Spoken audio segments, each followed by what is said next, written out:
पृथ्वी पे तेरा स्वर्ग आए, इस पृथ्वी। यीशु मसीह के नाम से आप सबको मेरा नमस्कार। हम सभी भाई बहनों को मैं आपको जानती तो नहीं हूँ, लेकिन प्रभु यीशु मसीह के परिवार में हम सब एक दूसरे के भाई बहन हैं।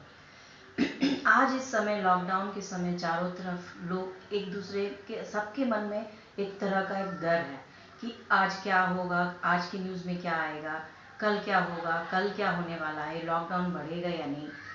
ये सब भय, ये जो हमारे मन में डर है वो आपके सबके मन में ये डर है। तो मैं आपसे ये कहना चाहती हूँ कि हम यीशु मसीह के जो बालक हैं, हम जो यीशु मसीह के जो बच्चे हैं, क्या हमें वो डर होना चाहिए?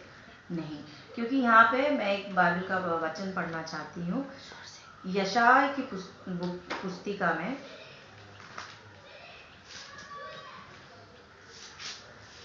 41वां जो अध्याय है उसका 41वां अध्याय 10वां वचन प्रभु कहता है, मत डर क्योंकि मैं तेरे संग हूँ, इधर उधर मत ताक क्योंकि मैं तेरा परमेश्वर हूँ। मैं तुझे दृढ़ करूँगा और तेरी सहायता करूँगा। मैं तुझे दृढ़ करूँगा और तेरी सहायता करूँगा। अपने धर्म में दाहिने हाथ से मैं तुझे संभाले रहूँगा। तो यीशु मसीह के जो हमारे जीवन में है, यीशु मसीह की है हमारी एक धरोहर है। प्रभु हमारे साथ रहने पर जब हम प्रभु हमको जो वचन बोलते हैं, वो वचन कब हमारे जीवन में काम करते हैं? जब हम उस पर भरोसा करते हैं। तो इस समय जब हमारा पूरा देश ही नहीं, पूरा विश्व इस कोरोना वायरस की बीमारी की वजह से सब त्रस्त है, सब परेशान है, सबके मन में एक अजीब तरीके का डर है, बाहर जाने के लिए, आने के लिए, कोई चीज़ छूने के लिए। तो ये जो हमारे पास है, जो डर है, तो उस समय हमें हमेशा प्रभु को याद करना चाहिए कि नहीं, जो भी कुछ होगा वो हमारे लिए नहीं है, क्योंकि हमारे लिए प्रभु कहता है कि मत डर क्योंकि मैं तेरे संग हूँ। तो जब प्रभु यीशु हमारे संग है और प्रभु यीशु हमें हाथ पकड़ के कह रहे हैं कि मत डर, तो हमें डरना नहीं है। ये बीमारी किसी के लिए भी हो और किसी के लिए भी, पर वो हमारे लिए नहीं है। तो भाई बहनों, मैं आपसे इस वक्त, जब हम इस समय संध्या के समय हम आपके सामने बैठे हैं और अभी हम कुछ ही क्षणों में प्रभु के लिए, प्रभु से प्रार्थना करने वाले हैं, प्रभु की आराधना करने वाले हैं और प्रभु के कुछ वचनों को हम ध्यान करने वाले हैं। तो मैं भी आप सबसे विनती करती हूँ कि आप सब लोग आंख बंद करके, घुटने टेक के अभी हम प्रभु की आराधना की तरफ चलते हैं। यीशु मसीह का नाम ऊंचा हो। Hallelujah, hallelujah, hallelujah, hallelujah, hallelujah, hallelujah, hallelujah, hallelujah, hallelujah, hallelujah, hallelujah, hallelujah. हे प्रभु परमेश्वर, आपका नाम ऊंचा हो। हे पवित्र आत्मा, आप हमेशा हमारे साथ रहे। हे प्रभु, हम आपको धन्यवाद करते हैं कि इस समय तक आपने हमें सबको इस कोरोना वायरस से बचा कर रखा है। इस समय तक आपने हम सबको आपकी छांव में रखे रखा है। प्रभु, जिस तरह मुर्गी अपने पंखों के बीच में अपने चूजों को रखती है, उस तरह आपने हम सबको आपके हाथों के नीचे हमें संभाल के रखा है। हमें तीनों समय के आप भोजन दे रहे हैं, आप हमारे शरीर में चंगाई दे रहे हैं, आपने इस तरह से हमें संभाल के रखा है। हम उसके लिए अपने दिल की तह से आपको धन्यवाद कहते हैं। हे प्रभु, हमारी इस धन्यवाद को आप ग्रहण करिए। हम आपकी स्तुति करते हैं। आप यहोवा के राजा है, आप यहोवा के गढ़ है, आप एक बहुत अच्छे चरवाहे हैं। हे प्रभु, आप हमारी इस धन्यवाद को, हमारी इस स्तुति को आप ग्रहण करें। इस आराधना के समय आप हमारे साथ रहें। हे पवित्र आत्मा, आप हमारे साथ रहें। हम आपको बुलाते हैं, हम आपके साथ, आपके सामने आपकी दुहाई देते हैं कि हे प्रभु, आप हमारे साथ रहें। इस आराधना के समय आप हमारे साथ रह के हमें एक आप दृढ़ता दें कि यस हाँ प्रभु हमारे साथ है। हमें दुनिया में चाहे लोगों को कुछ भी हो जाए, लेकिन हम मसीह भाई बहनों को कुछ नहीं होने वाला, क्योंकि मसीह हमारे अंदर है और मसीह हमसे कह रहा है कि तू डर मत, मैं तेरे संग हूँ। तो हम प्रभु की आराधना करते हैं। हे प्रभु, अपने सभी लोग, आप सभी हाथ उठा के, घुटने टेक के, आंखें बंद करके मेरे साथ आप आराधना में शामिल हुइए। पवित्र आत्मा, पवित्र आत्मा, मुझे ले जाए यीशु के चरणों में। पवित्र आत्मा,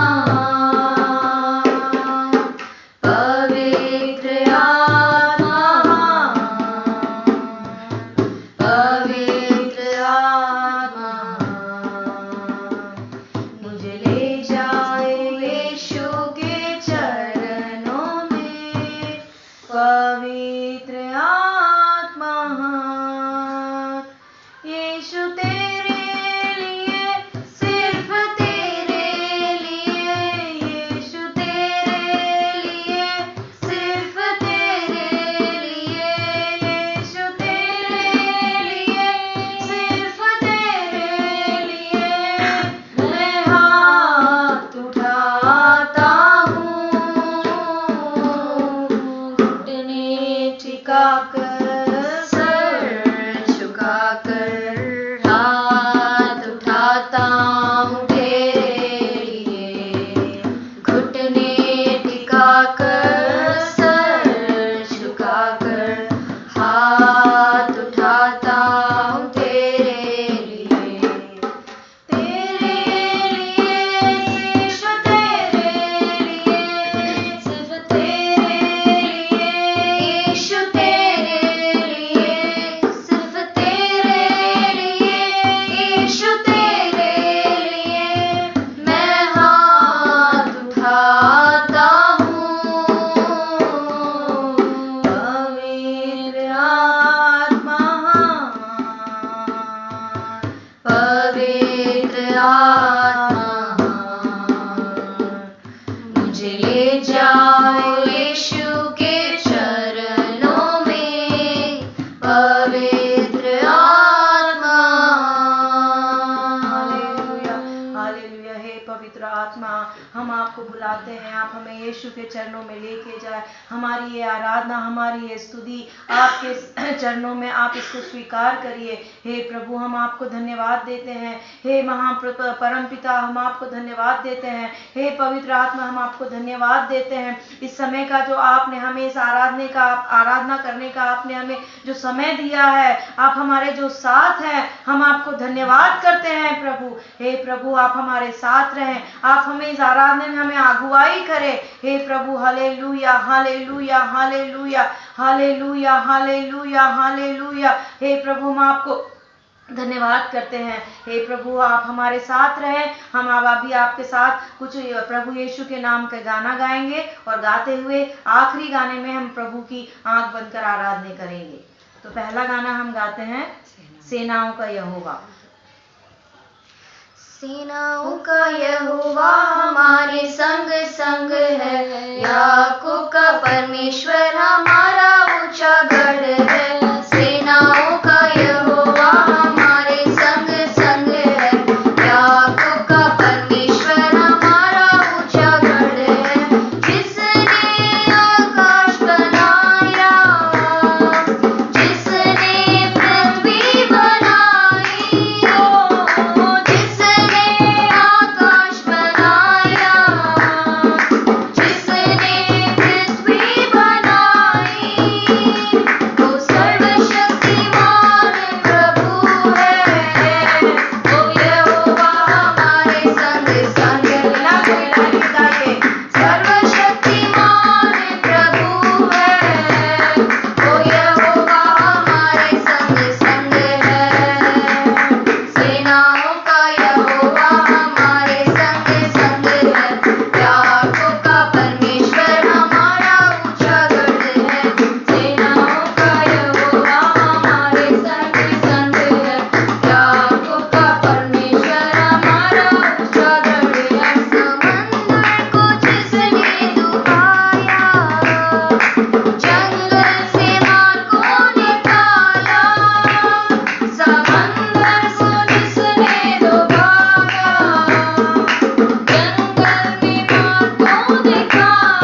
धन्यवाद के साथ हम दूसरा गाना गाएंगे। धन्यवाद के साथ स्तुति गाऊंगा, हे यीशु मेरे खुदा, उपकार तेरे हैं बेशुमार, कोटि कोटि स्तुति धन्यवाद। धन्यवाद के साथ स्तुति गाऊंगा, हे यीशु मेरे खुदा, उपकार तेरे हैं बेशुमार, कोटि कोटि स्तुति धन्यवाद। योग्यता से बढ़ के दिया है अपनी दया से तूने मुझे, योग्यता से बढ़ के दिया है अपनी दया से तूने मुझे, मांगने से ज्यादा दिया मुझे, आभारी हूँ प्रभु मैं, मांगने से ज्यादा दिया मुझे, आभारी हूँ प्रभु मैं। धन्यवाद के साथ स्तुति गाऊंगा, हे यीशु मेरे खुदा, उपकार तेरे बेशुमार, कोटि कोटि स्तुति धन्यवाद। तू है सच्चा जिंदा खुदा, है तुझ पर ही भरोसा मेरा, तू है सच्चा जिंदा खुदा, है तुझ पर ही भरोसा मेरा, सेवा पूरी करके पाऊंगी ना प्रभु ऐसा तू वरदान, सेवा पूरी करके पाऊंगी ना प्रभु ऐसा तू वरदान। धन्यवाद के साथ स्तुति गाऊंगा, हे यीशु मेरे खुदा, उपकार तेरे हैं बेशुमार, कोटि कोटि स्तुति धन्यवाद, कोटि कोटि स्तुति धन्यवाद। Hallelujah hallelujah. हे प्रभु, हम आपको कोटि कोटि धन्यवाद देते हैं। हमारी योग्यता से भी ज्यादा आपने हमें इतना कुछ किया है हमारे जीवन में, उसका हम पूरा दिन भी गाना गाए तो हम आपके लिए कम है प्रभु। ये जवान हमारी आपके इतने आपने हमारे लिए काम किए हैं, उस पर उतने शब्द हमारे मुंह से हम नहीं निकाल सकते हैं प्रभु। हे प्रभु, हम आपको धन्यवाद देते हैं। हे प्रभु, इस लॉकडाउन के समय आपने हम सभी को इतनी अच्छी तरह से संभाल के रखा है। हम आपके लिए उसके ऋणी हैं कि हम आपको धन्यवाद कहें प्रभु। आपने अपने बच्चों को जिस तरह माँ अपने बच्चों को संभाल के रखती है, उस तरह आपने हमें संभाल के रखा है। हम आपको कोड़ी कोड़ी धन्यवाद कहते हैं, दिलो तहे से हम आपको धन्यवाद कहते हैं प्रभु। हे प्रभु, अभी तक आपने इस आराधना में हमारी अगुवाई की है। अभी तक आपने हम इस आराधना के द्वारा जितना हम आपकी धन्यवाद हम आपको देते हैं, जितना हमने आपको स्तुति दिया है, वो सब आपने ग्रहण किया, हम उसको धन्यवाद कहते हैं। अभी हम यीशु के चरणों में, यीशु यीशु हमसे क्या वचन के द्वारा कहना चाहता है, हम यीशु के वचनों को हम अभी ध्यान करने वाले हैं, उसके लिए हम प्रार्थना करते हैं। हे प्रभु, आप हमसे बात करो। हे प्रभु, आप अपने वचनों के द्वारा हमसे बात करो। इस समय जो लोगों के दिमाग में एक डर है, हे प्रभु, जिन लोगों के दिमाग में डर है, जिन लोगों के दिमाग में कुछ अजीब सा भय है कि इसके बाद क्या होने वाला है, अभी क्या होगा, ये सब डर के अलावा ये क्यों हो रहा है, इसको प्रभु ने क्यों इसकी अनुमति दी है, इतने सारे सवाल जिनके दिमाग में चल रहे हैं प्रभु, उनको सभी को आप अपने वचनों के द्वारा आप हमें उनको जवाब दीजिए प्रभु। ये वचन हम आपके चरणों में रखते हैं, ये समय हम आपके चरणों में रखते हैं। हे परम पिता परमेश्वर, हे पवित्र आत्मा, इस समय आप हमारी अगुवाई करिए, यीशु के नाम से मांगते हैं, धन्यवाद।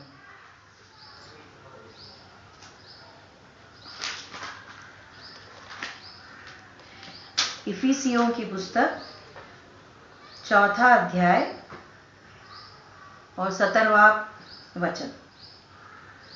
मैं फिर से बोलती हूँ, इफिसियों की पुस्तक 4 अध्याय और 17वां वचन।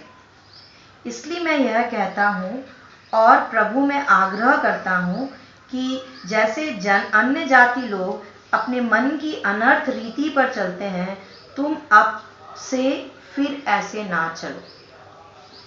इसलिए मैं यह कहता हूँ और प्रभु में आग्रह करता हूँ कि जैसे अन्य जाति लोग अपने मन को अनर्थ रीति चलते हैं, तुम अब से फिर ऐसे ना चलो, क्योंकि उनकी बुद्धि अंधेरी हो गई है और उस अज्ञानता के कारण जो उनमें है, उनके मन को कठोरता के कारण वे परमेश्वर के जीवन से अलग किए गए हुए हैं। इस समय मैं आपको नूहा का जो अध्याय है, नूहा की जो कहानी मैं आपके ध्यान में लेके आने की कोशिश कर रही हूँ कि जब नूहा का जो चैप्टर था, उस समय भी लोगों के ने बहुत पाप किए थे। उनके पाप इतने बढ़ गए थे कि प्रभु ने ये विचार कर ही लिया था कि मैं इस भूमि पे जो मनुष्य जाति है, मैं उनको खत्म कर दूंगा। पर वो मनुष्य से इतना प्रेम करते थे कि उन्होंने एटलीस्ट कम से कम एक ऐसा इंसान पाया कि जो उनकी आंखों के सामने बहुत ही नीतिवान हो।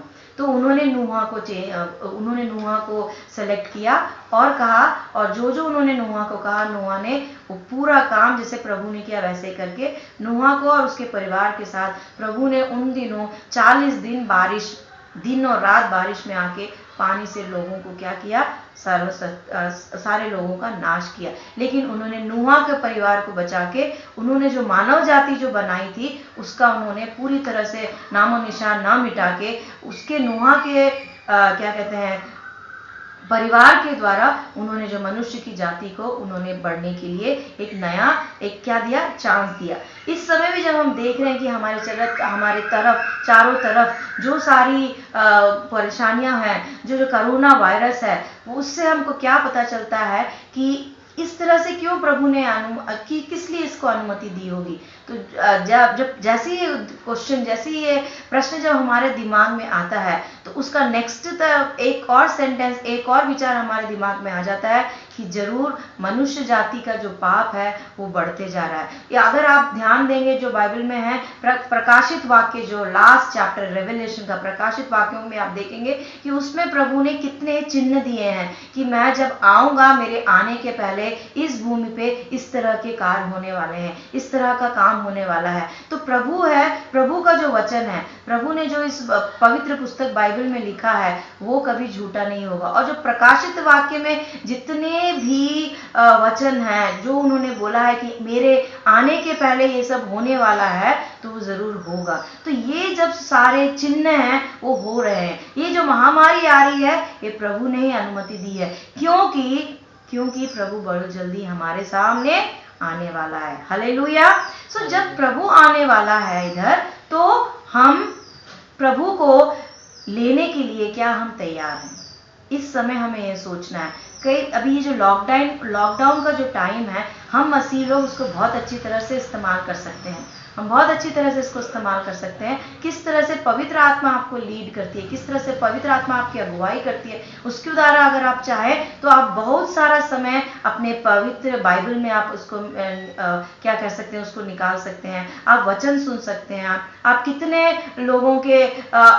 लोगों को ऑनलाइन में आप अपनी बाइबल स्टडी करा सकते हैं। इतने सारे काम है जो आप प्रभु के कर सकते हैं, लेकिन हम क्या वैसा कर रहे हैं? तो वही मैं आपको कह रही हूँ इधर कि इस वक्त जब प्रभु की आने का जो संदेश है वो हमें मिलने वाला है और वो मिल रहा है। इस तरह की महामारी फैल रही है, एक देश दूसरे देश से लड़ रहा है, तो इससे हमें क्या पता चल रहा है कि बहुत ही जल्दी प्रभु यीशु हमें लेने आएगा। लेकिन प्रभु यीशु जब लेने आएगा तो क्या मैं प्रभु यीशु को क्या सामना कर सकता हूँ या कर सकती हूँ? वो एक क्वेश्चन, वो एक जो प्रश्न है वो हमारे दिमाग में जरूर आना चाहिए। तो उसके लिए अगर अभी तक आपने कभी इस बारे में नहीं सोचा होगा तो इस समय, इस कोरोना वायरस के लॉकडाउन के समय मैं आपको इस प्रश्न की तरफ आपका ध्यान दिलवाना चाहती हूँ कि मैं मसीह में कहाँ हूँ, मेरा मसीही जीवन कहाँ तक है। तो इधर बाइबल के जो वचन है उसके द्वारा मैं आपसे, इधर मैंने जो आपको वचन पढ़ा कि उसमें क्या लिखा है कि प्रभु में आग्रह करता हूँ, इधर प्रभु में आग्रह करते हैं कि जैसे अनजातीय लोग अपने मन को अनर्थ रीति पे चलते हैं, कि जिस तरह से जो अनजातीय लोग अनर्थ रीति से चल रहे हैं, हम मसीह लोग को वैसा नहीं करना। मैं आपसे फिर से कह रही हूँ कि प्रभु यीशु मसीह बहुत जल्दी आने वाले हैं, क्योंकि उन्होंने जो उन्होंने जो चिन्ह दिए हैं वो सब होना शुरू हो चुका है।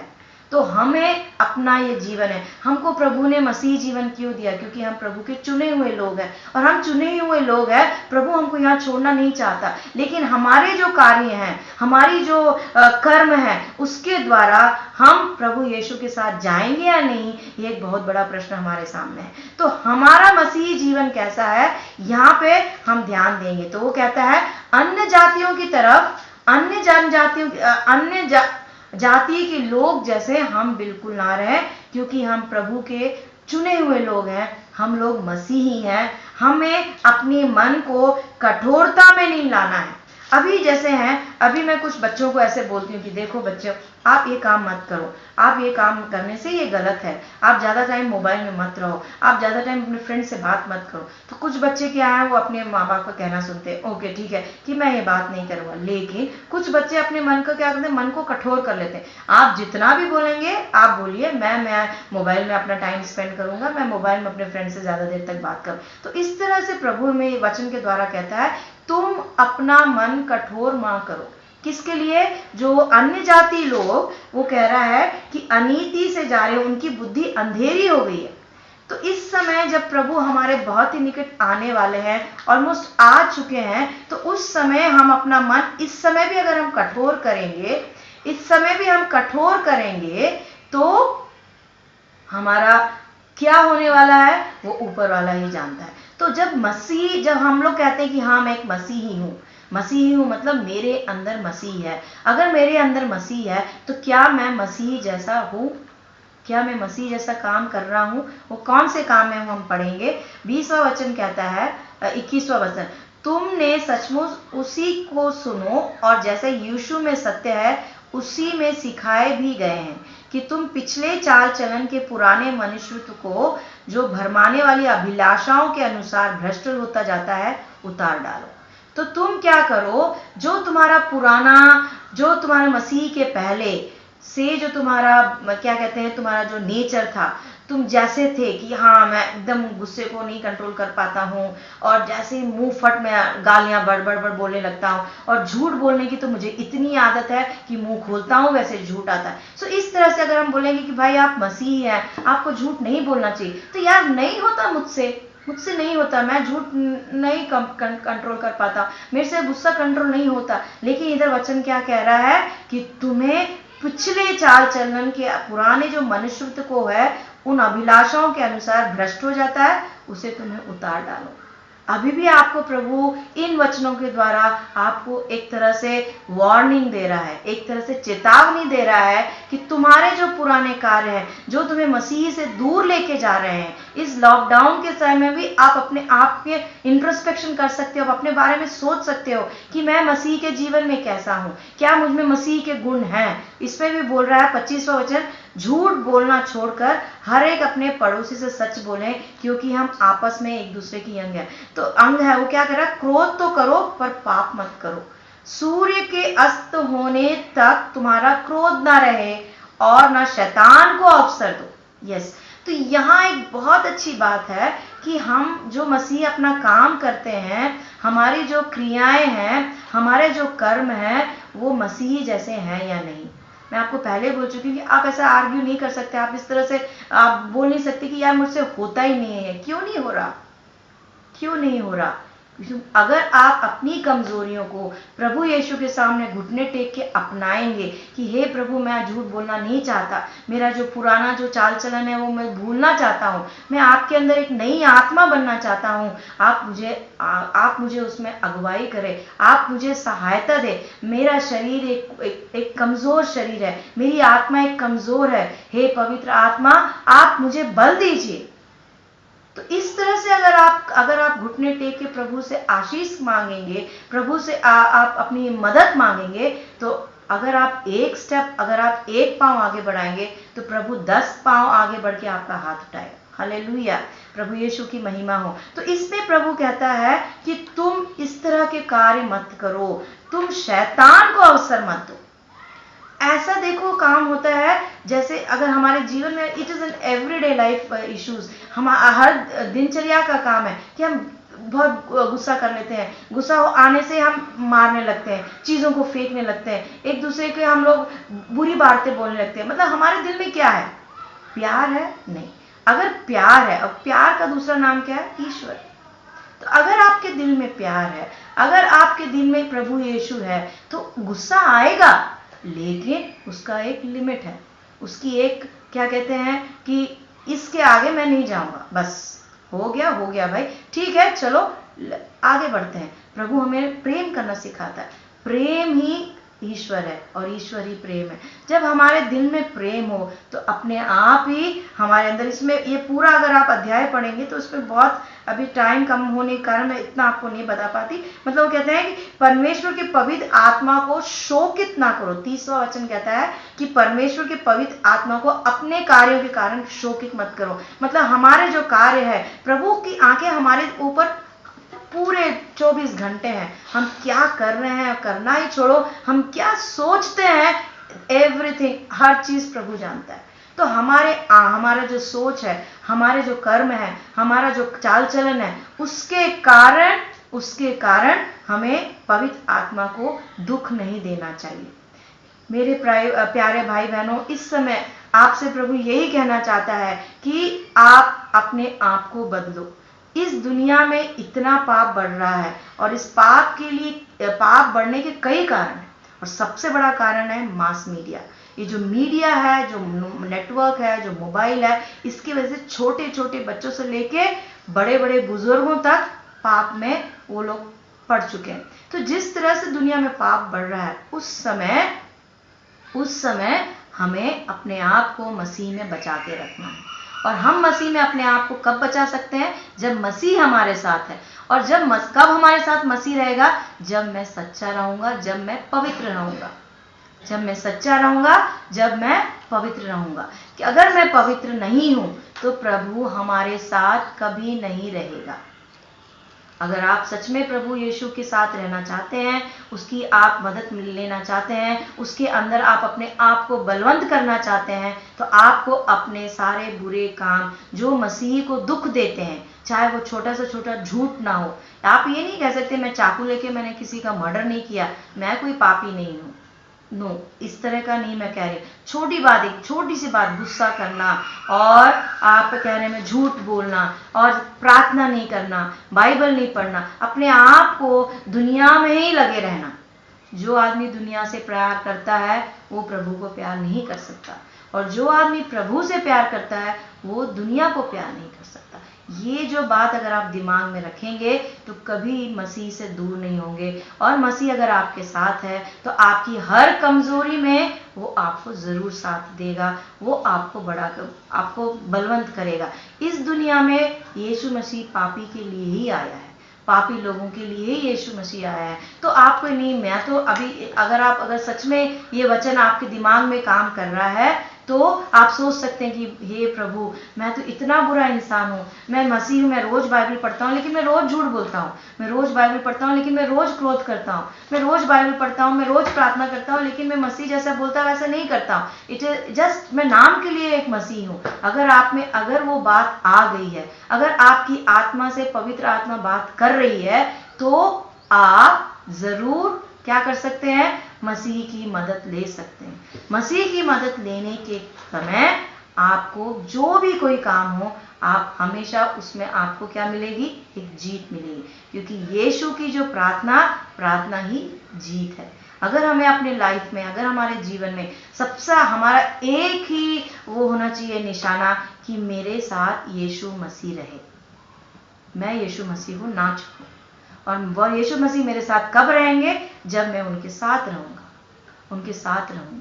तो इस समय, इस संध्या के समय 2 मिनट हम सब आंख बंद करके प्रार्थना करते हैं कि हे प्रभु, इस लॉकडाउन के समय, जिस समय सारी दुनिया त्रस्त है, जिस समय सारी दुनिया के प्राइम मिनिस्टर, बड़े बड़े लोग परेशान हैं, आप हमारे साथ है। आपने हमें बोला है कि तू डर मत, मैं तेरे संग हूँ। आपका वचन हम अपने आत्मा में रख के उस पर पूरा विश्वास करते हैं कि हे प्रभु, आप हमारे साथ हैं, आप हम में कोई घटी नहीं होने देंगे। लेकिन आप बड़े ही जल्द, बड़े ही शीघ्र आने वाले हैं। आप आएंगे तो क्या मैं आपका सामना कर पाऊंगा, क्या मैं आपका सामना कर पाऊंगी?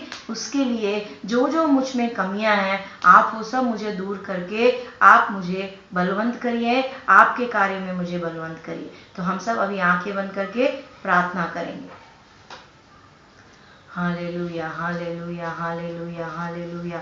हे प्रभु परमेश्वर, इफिसिया पुस्तक में आपने जो वचनों के द्वारा हमसे बात की है कि हमें अन्य जातियों की तरह अपना मन कठोर ना करके पुराना जो हमारा चाल चलन है, हमें उसे उतार फेंकना है। प्रभु, आप हमें चाहते हैं कि मेरी जो जनता है, मेरे जो बच्चे हैं, वो पवित्र रहें, वो मेरी तरह रहे, मसीही, मतलब हम मसीह की छाया की तरह रहे। आप में जो जो गुण थे, आपने सबको प्यार किया, आपने सबको चंगाई दी, आप इस दुनिया में हमारे लिए आए। प्रभु, उतना बड़ा काम देखकर हम आपके जैसा कभी, आपका जो प्यार है वो एक अपार है, उसका आप किसी के साथ हम तुलना नहीं कर सकते। प्रभु, हे प्रभु, आप इतनी बड़े उदाहरण हो प्यार के, तो हमारे मन में कितना प्यार होना चाहिए। हम अपने प्यार में अगर हम बढ़ें तो हमारे साथ जो लोग रहते हैं, हम उसको प्यार ही दे सकते हैं, शैतान को हम जगह ना दें। हे प्रभु, आप इस वक्त हमें हमारे शरीर में, हमारे जो दिमाग में जो कमियां हैं, जो हमें आपसे दूर लेके जाती है, प्रभु उसको आप दूर करें। हे प्रभु, मैं अब घुटने टेक के आपके सामने प्रार्थना करता हूँ कि मुझ में जो जो कमियां हैं आप उसको दूर करिए। मैं आपके साथ रहना चाहता हूँ, मैं आप में बढ़ना चाहता हूँ। जब आप इस दुनिया में मुझे लेने आए तो मैं आपका सामना कर सकूं। प्रभु, मैं आपके साथ चलूं। प्रभु, हे प्रभु, उसके लिए आप मुझे बलवंत कीजिए। हे प्रभु, उसके लिए आप मुझे अगुवाई कीजिए। मेरे सारे जो मुझ में कमियां हैं आप उसको दूर करिए। प्रभु, मेरे सारे पुराने चाल चलन को आप निकालने के लिए मुझे मदद करिए। प्रभु, हे प्रभु, अभी तक आपने जो मुझे मदद की है, अभी तक आपने जो मेरे सारे काम किए हैं, अभी तक आप जो मेरे साथ हैं, मेरे परिवार के साथ है, उसके लिए मैं आपको धन्यवाद करता हूँ। प्रभु, हे प्रभु, अभी तक आपने इस संध्या के समय आपने हमें पूरी तरह से अगुवाई की है, पवित्र आत्मा, उसके लिए हम आपको धन्यवाद करते हैं। यीशु के नाम से मांगते हैं, आमीन।